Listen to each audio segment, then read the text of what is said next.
Mic check 1 2 1 2. Hey, what's going on YouTube? This is Ralph. What's going on YouTube? This is Ralph Reacts. Please make sure to what is it? Press the subscribe button. Yeah, that. But today I wanted to come to you all with a quick reaction to the World Cup finals. What a game. I think the World Cup final essentially epitomizes the team that Spain is and the team that Argentina has been throughout the tournament. What do I mean by that, right? Spain is a totally controlled team. And today what we saw was total domination in every single facet of the game, from the defense to the midfield to the attacking. Argentina were totally dominated, and that dominance was shown exactly by the fact that they had 0 shots on target throughout the whole game.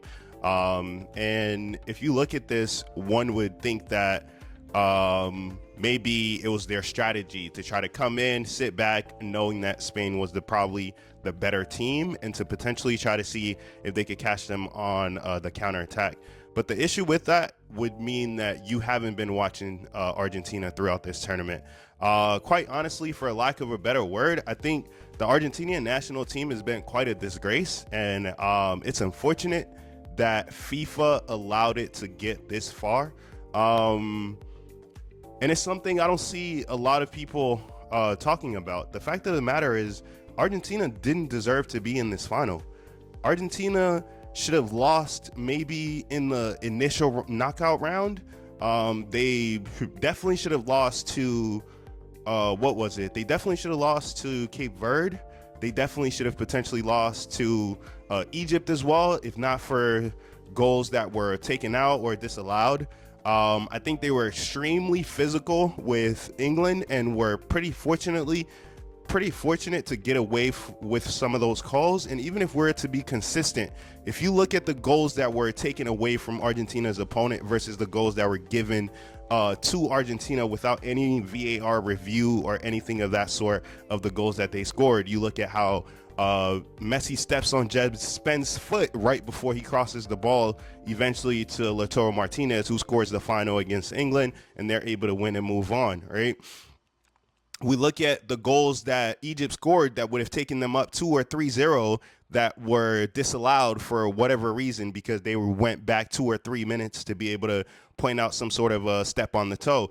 And even today in the final, we see that there was a clear, very fair goal that was scored by Marino, once again off of the bench, and that wasn't given. And once again, it started to feel like FIFA was going to make sure that Argentina won this final one way, shape, or form, just as FIFA has made sure that Argentina got past Cape Verde, made sure they got past Egypt, and made very sure that they got past England, and so on and so forth. I think in the case of England, we can attribute a lot of their shortcomings to the coaching, as well as some of the mentality surrounding their players towards the end of the game. But nonetheless, it still stands that Argentina didn't deserve to be in this final, and I think it shows through just how they were dominated from start to end. And if it weren't for Messi, maybe in the last couple of minutes of the 90, as well as the last couple of minutes of the second of the extra time, being able to find some sort of free spaces and being able to create a couple of chances and try to see if they could equalize or something of that sort, Argentina quite honestly offered nothing throughout the game, except they were pushing someone over every chance they got. They were being extremely physical with players, and quite honestly, that's been Argentina throughout this tournament. And I think today football won. All of us that watch football, all of us that witness the game, so that we can see fairness, we can see individual brilliance, we can see teams perform well and be able to show that they're the best team, not because they fall over or because they surround the referee more or because they have a really good relationship with Donald Trump and or the president of FIFA. We don't watch this game, this beautiful game, because we want to see certain players get favored. I am a Messi fan. I think Messi is better than Ronaldo when that debate comes about. But you can't look at this tournament and say that there hasn't been bias throughout this tournament and even the last tournament towards Messi, and or to try to make sure that he had the best path to the final.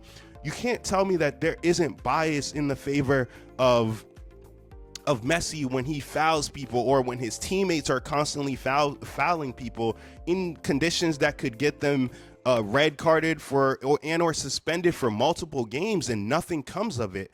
I think as fans, it's important that we acknowledge the blatant corruption that we've seen in this tournament, and that we move forward unwilling to allow something like this to happen again. And I think guys like Gianni Infantino, or whatever his name is, the president of FIFA, I think he has to go. I think this is a point in history where, as fans and as nations that participated in the tournament, there needs to be a step taken back and just saying, no, we can't allow this level of inconsistency to be in the game, because in the long run, it's ultimately just going to lose people. People are going to become disinterested.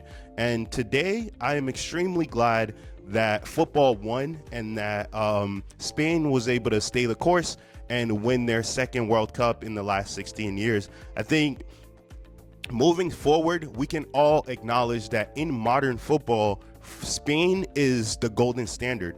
Spain is the Brazil of modern football. If you want to develop the football academies and or the football culture in your country, Spain is the model that you look at today to say, hey, how do we develop players? How do we transition players between the youth systems and then help them matriculate into our national teams? How do we maintain a consistent style of play throughout, so that by the time our players leave the group, the youth group academies, and they make it to our youth national teams and or professional teams, that they maintain a certain standard, a certain technical level, a certain positional discipline, and so on and so forth. And I think the Spanish way is the way to go moving forward. And the organization that they have, the technical brilliance that they have, and everything that comes along with the footballing culture in Spain, I think is something that we can all learn from here in the United States. That's something that we can learn from going forward, and so on and so forth. But congratulations to Spain. I'm extremely happy that they were able to save soccer, football, whatever you want to call it. I'm American, so I'm going to call it soccer. But I'm extremely glad that, you know, we were able to save football and soccer this year and create but Spain was able to save football and create an environment where we know that they were champions because they are the best team in the tournament, not because the officials wanted them to be in this position to create a certain narrative. So congrats to Spain. And yeah, thank you for saving football. We appreciate you. Guys, that's pretty much it from my perspective. If you have any other thoughts, I would love to hear what you guys think about how Argentina played, how they made it to the finals, some of the questionable sort of decision making that we've seen from the referees, and so on and so forth. I'd love to hear your opinion on it. Let me know what you guys think. And I look forward to speaking to you all soon. Talk soon. Peace.